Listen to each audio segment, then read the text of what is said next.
अस्सलाम वालेकुम स्टूडेंट्स।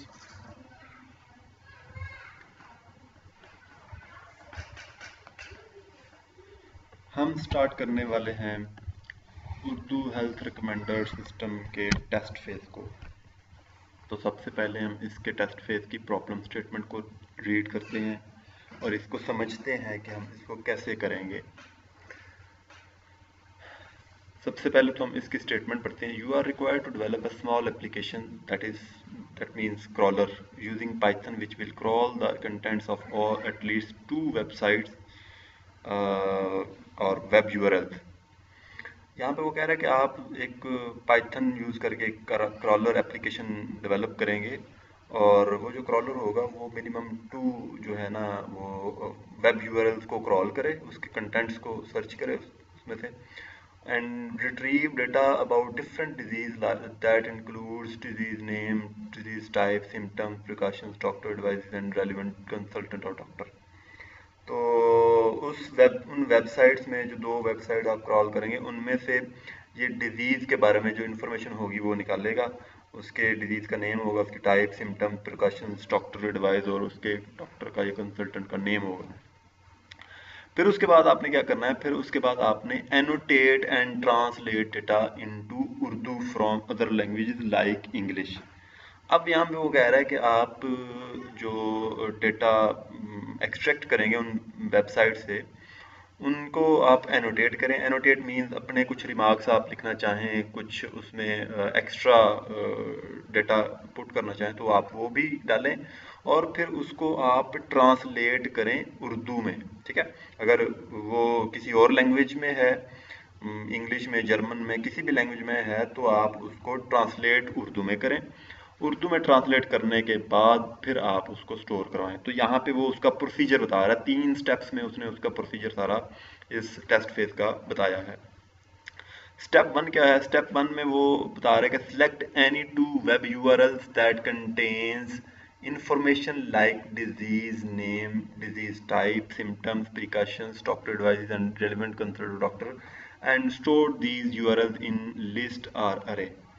वो कह रहा है कि जी ये जो 2 यूआरएल्स होंगे जो आपको प्रोवाइड किए जाएंगे या जो आप सर्च करेंगे वो यूआरएल्स आप लिस्ट या एरे की फॉर्म में स्टोर कर लेंगे अपने पास और उसके बाद फिर इन जो वेब यूआरएल्स हैं इनको बारी बारी आप क्रॉल करेंगे। जिसको क्रॉल करेंगे उसकी इंफॉर्मेशन जो है या उसका जो डेटा है उसको आप ट्रांसलेट करेंगे। ट्रांसलेट करने के बाद आप उसको फिर डेटाबेस में स्टोर करवाएंगे। जिस तरह हम यहाँ पे सेकंड इसका स्टेप है तो इसमें यहाँ इसने ये बताया है, right are develop a program और crawler and pass each of the above URL 1 by 1 and search for the relevant information inside the contents of the web page.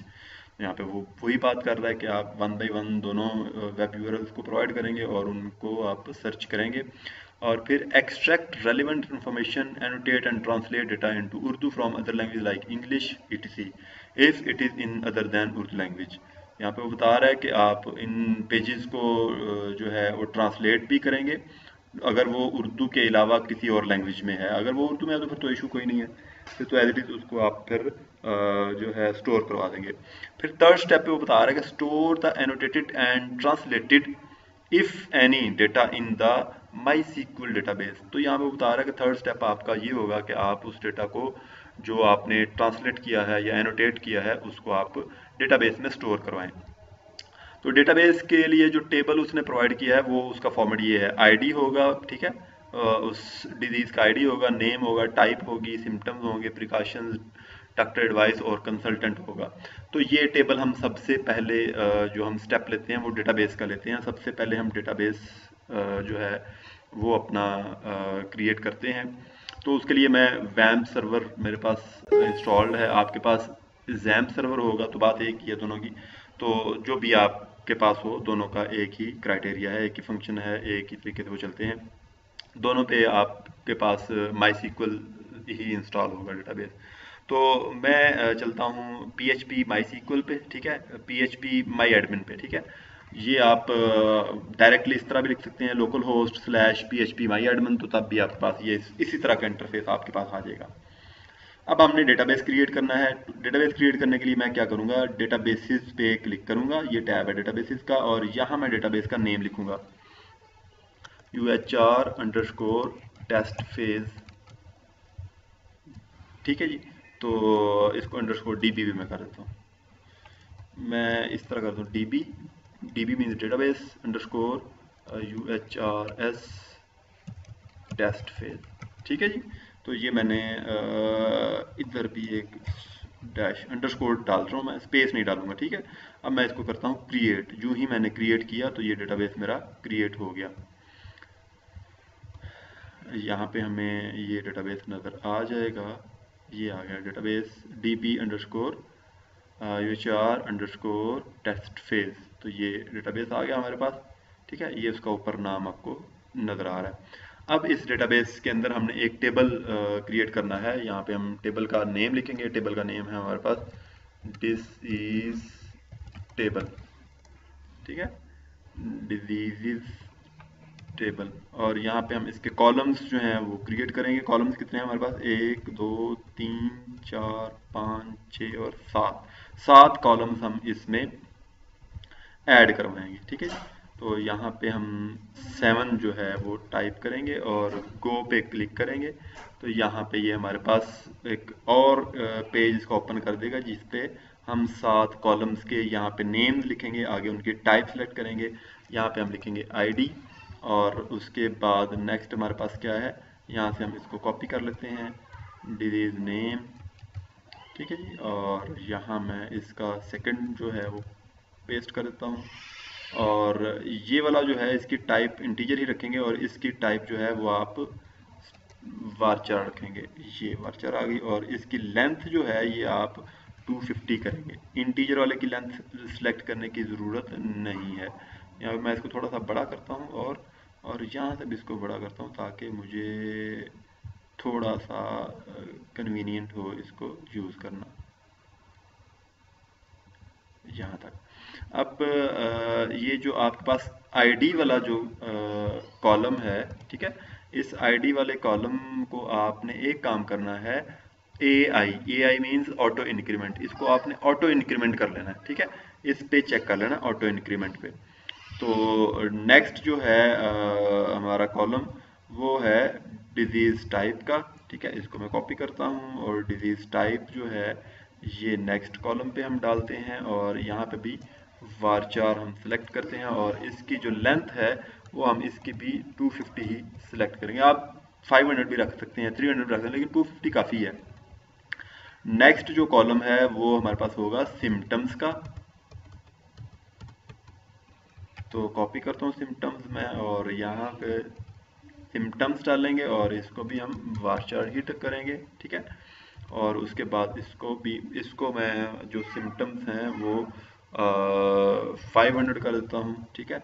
और नेक्स्ट हमारे पास है प्रिकॉशंस का, तो प्रिकॉशंस भी कॉपी किया मैंने column का नेम, और यहाँ पे डाल दिया प्रिकॉशंस, और यहाँ पे फिर वारचार, और यहाँ पे इसको भी मैं प्रिकॉशंस को भी 500 दे देता हूँ। और नेक्स्ट कॉलम पे चलते हैं। नेक्स्ट हमारे पास प्रिकॉशंस के बाद डॉक्टर एडवाइस है, इसको कॉपी करता हूँ मैं, और यहाँ पे हम इसको पेस्ट कर देते हैं, और यहाँ इसको भी हम वारचार ही यूज़ करेंगे। और यहाँ पे इसकी जो एडवाइस है इसको भी मैं 500 करेक्टर्स कर देता हूँ, 500 के नंबर ऑफ करेक्टर्स हैं। फिर उसके बाद कंसल्टेंट है, इसको कॉपी करता हूँ मैं, और नेक्स्ट जो यहाँ पे कंसल्टेंट के लिए है हमारे पास कॉलम, और वहाँ पे पेस्ट करेंगे, और वारचार इसकी टाइप सेलेक्ट करेंगे, और उसके बाद यहाँ पे कंसल्टेंट का नाम, क्योंकि कोई इतना लेंथ ही नहीं होगा, वो आप 150 करेक्टर्स भी कर दे तो वो भी काफ़ी है। तो ये हमारे पास इसका जो डेटा था वो हमने डाल दिया टेबल के कॉलम नेम्स। और अब हम यहाँ पे क्या करेंगे, सेव पे क्लिक करेंगे, सेव क्लिक किया, और डेटाबेस हमारे पास, डेटाबेस के अंदर कॉलम जो टेबल है वो क्रिएट हो गया, और उसके ये देखें कॉलम्स भी हमने डाल दिए, ID है, डिजीज नेम है, डिजीज टाइप है, डिजीज सिम्टम्स हैं, प्रिकॉशन, डॉक्टर एडवाइस और कंसल्टेंट है, ठीक है। तो ये हमारे पास, और यहाँ पे देखें ID जो है इसके आगे ऑटो इंक्रीमेंट लिखा हुआ है, जो हमने वहाँ पे AI को चेक किया था हमने, तो वो यहाँ पे लिखा हुआ है। तो इस तरह आप इसका जो डेटाबेस है वो क्रिएट करेंगे। ठीक है, तो डेटाबेस क्रिएट करने के बाद फिर हम चलेंगे अपने पास डेस्कटॉप पे चलते हैं हम। अब हम थोड़ा सा इसको डेवलप करने की कोशिश करते हैं, थोड़ा सा इसका फॉर्मेट बनाते हैं। डेस्कटॉप पे जाके मैं यहाँ पे न्यू फोल्डर क्रिएट करूँगा और उस फोल्डर का मैं नाम रखूँगा UHRS टेस्ट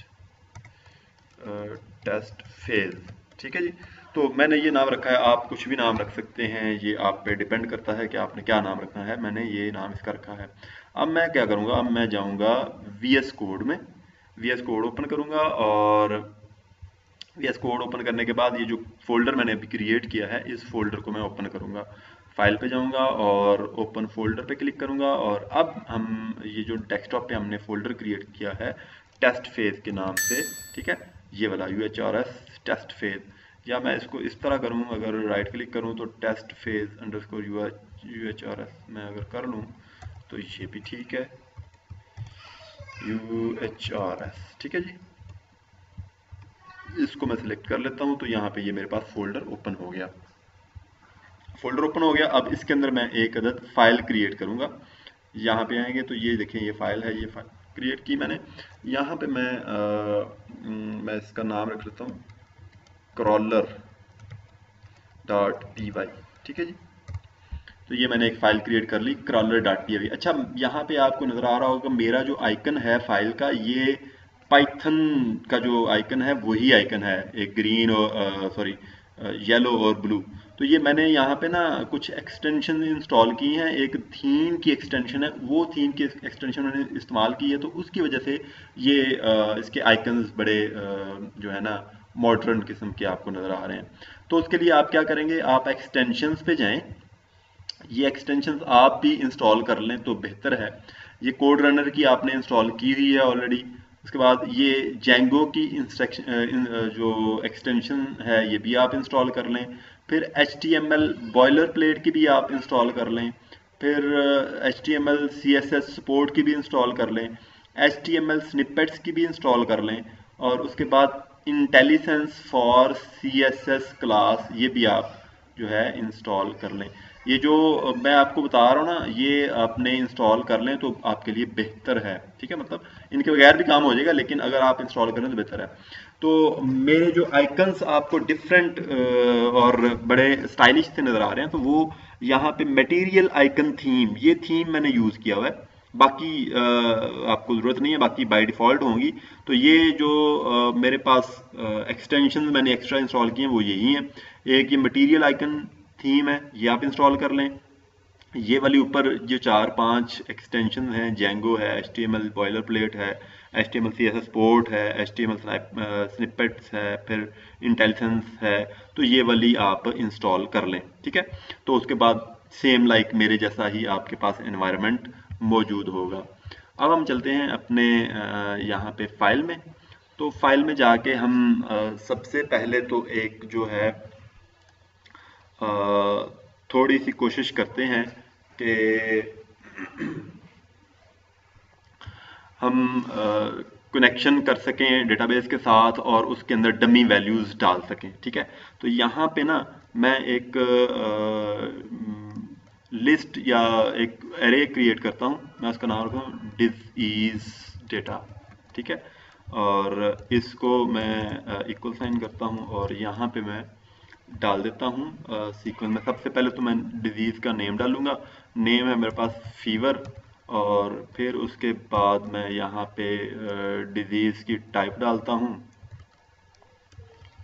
मलेरिया, मतलब जो भी है, बस यहाँ पे टेस्ट करने के लिए हम कर रहे हैं। और प्रिकॉशंस में तीसरे नंबर पे क्या है हमारे पास डेटाबेस में, ये हम देख लेते हैं। यहाँ पे डिजीज़ नेम है, टाइप है सिम्टम्स, तो यहाँ सिम्टम्स में मैं डालूँगा इसका हाई टेम्परेचर, और चौथे नंबर पे फिर मेरे पास जो इसका डेटा आएगा वो है प्रिकॉशंस, फिर डॉक्टर एडवाइस। प्रिकॉशंस क्या है, अवॉइड मॉस्किटो, मॉस्किटो के स्पेलिंग UO है शायद, ठीक है। और फिर नेक्स्ट हम जो एक और डालेंगे, फिर doctor advice precaution. Doctor advice में क्या है, टेक पैनाडोल, ठीक है। और उसके बाद डॉक्टर का नेम क्या है, नजर अब्बास, ठीक है जी। तो ये हमने डॉक्टर का नेम भी इसको दे दिया। तो ये मैं कह रहा हूँ कि ये डेटा मैंने डालना है अपने पास डेटाबेस के अंदर, जो डेटाबेस मैंने अभी बनाया है। तो हम अभी क्रॉल नहीं करवाते वेबसाइट को, ठीक है। अभी हम जस्ट उसी टाइप का डेटा बना के तो उसमें डालते हैं डेटाबेस के अंदर। और उसके बाद फिर हम इसको उर्दू में ट्रांसलेट भी करेंगे। उसके लिए भी हम देखते हैं क्या क्या चीज़ें हमें चाहिए होंगी। तो हम इसको सेव करते हैं और नेक्स्ट चलते हैं हम। अच्छा, सबसे पहले आपको यहाँ पे ना कुछ पैकेजेस इंस्टॉल करने होंगे, जिस तरह माईसीक्वल का ड्राइवर है या इस तरह बाकी जो पैकेजेस हैं वो इंस्टॉल करने होंगे। तो आप क्या करेंगे, सबसे पहले आप टर्मिनल पे जाएंगे और न्यू टर्मिनल पे क्लिक करेंगे तो यहाँ पे टर्मिनल आपके पास खुल जाएगा यहाँ बॉटम में।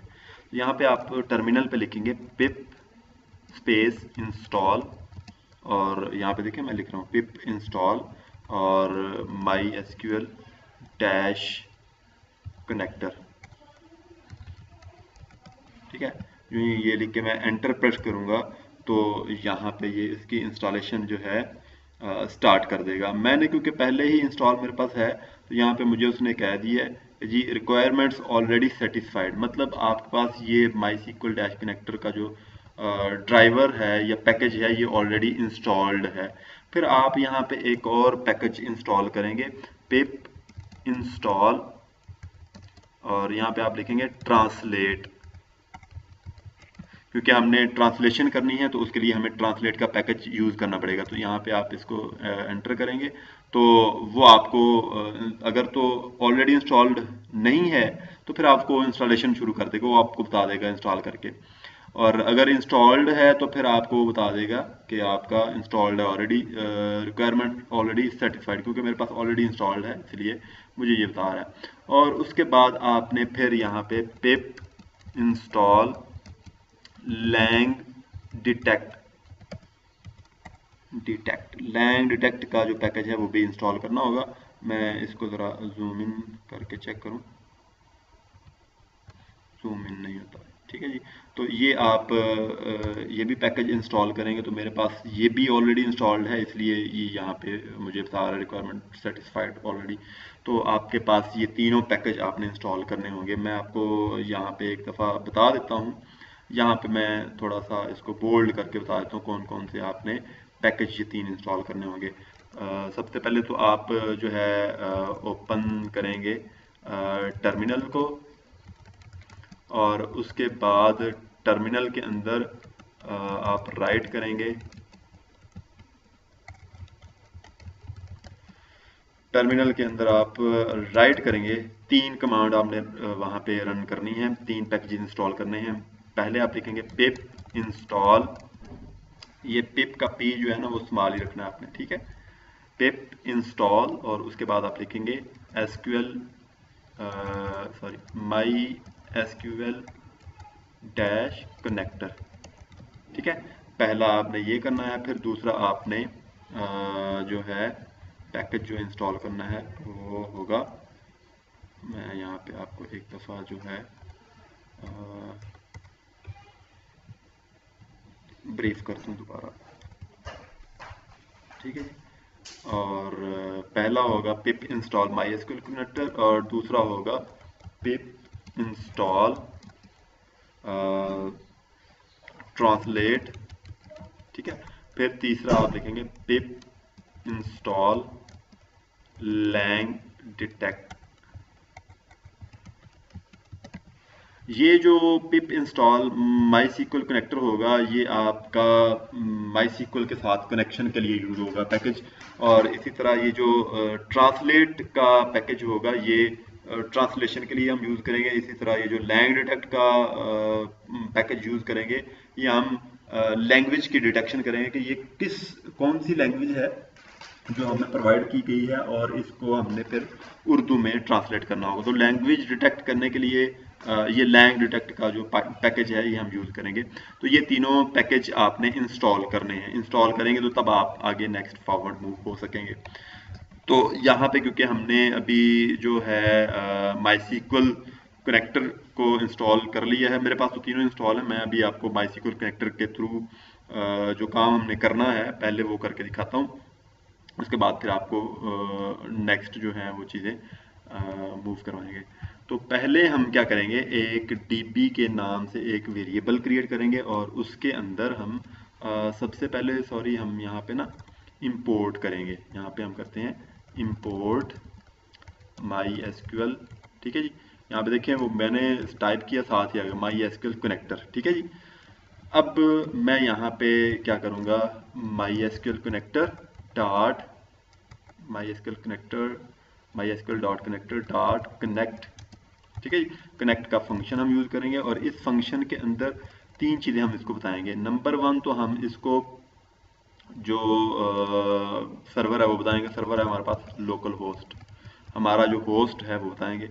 फिर उसका जो यूज़र नेम है हम वो इसको बताएंगे, वो है हमारे पास रूट। फिर हम इसको बाय डिफ़ॉल्ट जो चीज़ें हैं वो यही होंगी। फिर उसके बाद हम इसको जो हमारा पासवर्ड होता है वो हम बताएंगे। पासवर्ड हमने एम्प्टी है, हमने कोई पासवर्ड सेट नहीं किया तो बाय डिफ़ॉल्ट ये एम्प्टी होगा, इसको आपने एम्प्टी छोड़ देना है। फिर नेक्स्ट हम इसको जो डेटाबेस है हमारा उसके बारे में बताएंगे। यहाँ पे भी मैंने इसी तरह ही किया हुआ है, यूज़र है, होस्ट है, पासवर्ड है और डेटाबेस है। तो यहाँ पे इसको जस्ट हम ऐसे लिख लेंगे, user sorry host equal sign डाल दें और यहाँ पे इसको हम करेंगे यूज़र और यहाँ पे इसको हम करेंगे पासवर्ड इक्वल साइन डाल देंगे और यहाँ पे हम डेटाबेस डेटाबेस जो है इसके अंदर हम अपना डेटाबेस का नेम लिखेंगे। यहाँ पे ठीक लिखा है हमने मेरे ख्याल में, हाँ। तो डेटाबेस हमारे पास क्या है, यहाँ पे हम देखेंगे डेटाबेस का नाम हमने क्या रखा था। तो ये देखें, ये हमारे पास डेटाबेस है db_urs_टेस्ट_फेस। तो ये आपको डेटाबेस का नेम यहाँ से भी मिल जाएगा, ठीक है। ये आपका टेबल का नेम है, ये नहीं, डेटाबेस का नेम आपने यूज़ करना है। ये डेटाबेस का नेम है आपके, ठीक है। तो मैं इसको यहाँ से कॉपी करता हूँ और यहाँ पे एडिट करके देखता हूँ। आप इधर से भी एडिट कर सकते हैं। मैं यहाँ पे सॉरी ये गलत हो गया। तो डेटाबेस का नेम आप यहाँ से अपने पास देख सकते हैं। डीबी के अंदर है UHRS_टेस्ट_फेस। तो ये मैं यहाँ पे इसको लिख लूँगा DB_UHRS_टेस्ट_फेस, ठीक है जी। तो ये डेटाबेस का नेम हमारे पास आ गया। अब हमने क्या करना है, अब हमने जो ये कनेक्शन तो हमने बना लिया, हमने पैकेज ये इसका जो कनेक्टर है माईसीक्वल का ये इंपोर्ट भी कर लिया, कनेक्शन भी बना लिया और ये हमने जो डेटा इंसर्ट करना है वो भी हमने यहाँ पे लिख लिया। तो अब हम क्या करेंगे, अब हम एक लूप लगाएंगे, लूप बल्कि नहीं लगाएंगे, हम इसी को यूज़ करेंगे। तो यहाँ पे सबसे पहले तो हम मैनुअली थोड़ा सा डेटा डाल के देखते हैं, ठीक है। तो उसके लिए हम यहाँ पे इसका जो फंक्शन है डेटा इंसर्ट का वो यूज़ करते हैं। अब हम यहाँ पे सबसे पहले एक क्यूरी लिखते हैं, क्यूरी वेरिएबल हम क्रिएट करते हैं और उसके अंदर हम क्यूरी एक डाल देंगे। कौन सी क्यूरी, इंसर्ट की क्यूरी। हम यहाँ पे लिखेंगे इंसर्ट इनटू डेटाबेस का टेबल हमारे पास नाम क्या है, टेबल का हमारे पास है नेम किधर गया, ये डेटाबेस है, इसके अंदर टेबल है डिजीज टेबल, ठीक है जी। ये डिजीज टेबल है, यहाँ पे हम इसका लिखेंगे इंसर्ट इनटू डिजीज टेबल, ठीक है जी। अब इसके जो कॉलम नेम्स है ना वो कॉलम नेम्स हम यहाँ पे लिखेंगे। कॉलम नेम्स क्या है, डिजीज नेम, डिजीज टाइप, ठीक है। तो ये मैं यहाँ से इसके कॉलम नेम्स जो हैं वो कॉपी करने की कोशिश करता हूँ, देखते हैं क्या ये करता है।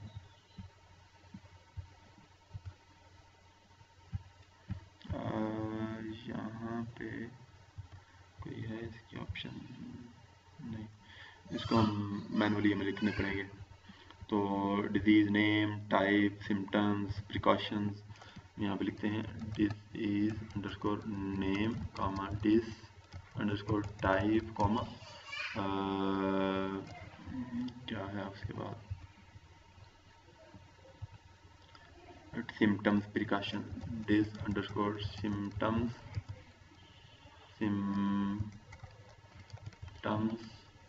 comma precautions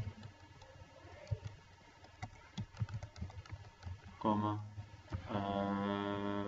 और क्या है जी डॉक्टर एडवाइस और consultant dr underscore advice comma consultant. ठीक है जी, तो ये हमारे पास कॉलम्स है जिनमें हमने डेटा डालना है। और उसके बाद हम यहाँ पे लिखेंगे वैल्यूज़।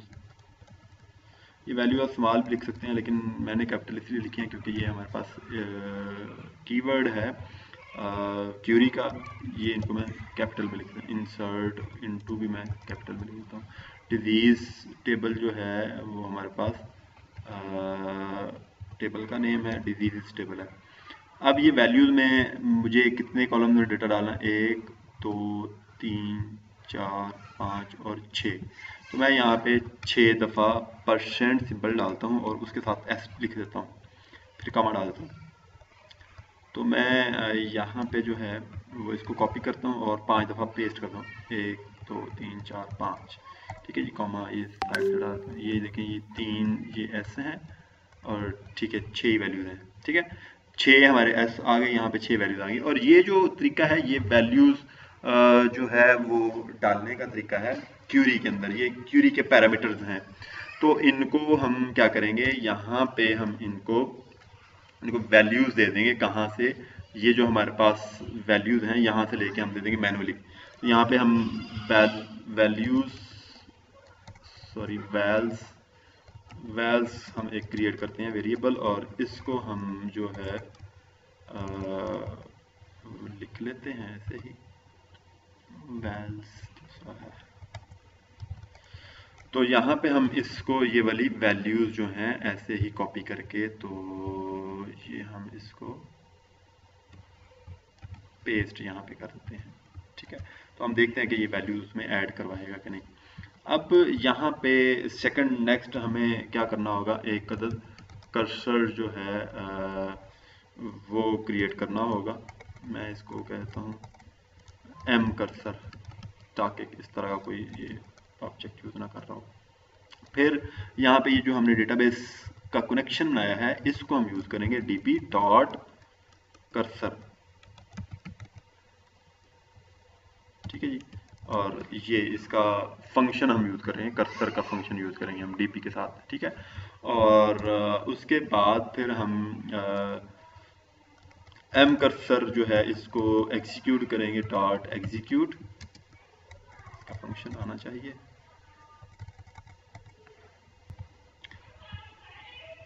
तो इसको हम जो है एग्जीक्यूट अब हमने करवाना है कर्सर को, तो उसके लिए हम क्या करेंगे, एम कर्सर डॉट एग्जीक्यूट, और एग्जीक्यूट का फंक्शन कॉल करेंगे। और इस एग्जीक्यूट के फंक्शन को दोनों चीज़ें हम प्रोवाइड करेंगे, ये क्यूरी भी और इस क्यूरी को जो पैरामीटर्स हमने प्रोवाइड करने हैं वो पैरामीटर्स भी। तो इसको हम क्यूरी वेरिएबल भी दे देंगे, और उसके बाद वैल्स जो हमने वैल्यूज़ डाली हैं इसमें वो भी हम दे देंगे। और उसके बाद हम यहाँ पे जो db डॉट कॉमिट कर देंगे। ठीक है जी, तो अब ये हम इस फंक्शन को कॉल करेंगे, इसको रन करेंगे, तो ये हमें फिर बता देगा कि आपका डेटा जो है वो इंसर्ट हो गया। तो उसके लिए हम यहाँ पे एक मैसेज प्रिंट करवा देते हैं, print data database is saved into database. ठीक है जी, और यहाँ पे मेरे ख्याल में इसका और तो कुछ भी नहीं है। अभी हम इसको रन करके देखते हैं कि क्या इसका रिजल्ट आता है। तो चलें अब हम इसको रन करते हैं। करने से पहले हम देख लें कि हमारे पास डेटाबेस में कुछ डेटा तो नहीं था पहले। तो हम यहाँ पे देखें तो हमारे पास कोई भी डेटा नहीं है। अब हम इसको एग्जीक्यूट करते हैं अपने पास। तो मैंने इसको यहाँ से रन किया, जो ही मैंने रन किया तो यहाँ पे मुझे इसका मैसेज यहाँ पे देखें आ गया, database is saved in to database. तो इसका मतलब ऊपर वाला कोई भी मुझे यहाँ पे एरर नहीं मिला, तो इसका मतलब ये हुआ कि मेरा डेटाबेस में डेटा सक्सेसफुली सेव हो गया होगा। अब मैं डेटाबेस में आता हूँ और यहाँ पे इसको मैं रिफ्रेश करूँगा अपने डेटाबेस को। जो ही रिफ्रेश करूँगा तो यहाँ पे देखें वही डेटाबेस में वो डेटा मेरा आ गया। लेकिन अब ये मसला है कि ये इंग्लिश में है, इसको अगर हमने उर्दू में ट्रांसलेट करना है, उर्दू में ट्रांसलेट करवा के हमने सेव करवाना है, तो फिर हम इसको क्या करेंगे? तो उसके लिए हम एक और काम करेंगे, जो हमारे पास यहाँ पे मैंने जो आपको पैकेजेस दो बताए हैं, ये पैकेजेस आप इंस्टॉल करें। तो नेक्स्ट इंशाल्लाह कल हम इसी पे काम करेंगे, ट्रांसलेशन और डिटेक्शन पे काम करेंगे। तो फिर हम देखेंगे इसका नेक्स्ट हमने क्या काम करना है। ठीक है, अब आप आज इतना ही काम करें और इसको टेस्ट करें। आप सीक्वल माई सीक्वल डेटाबेस आपका कनेक्ट होता है कि नहीं होता, फिर जो भी इसकी सिचुएशन हो फिर आपने मुझे बतानी है।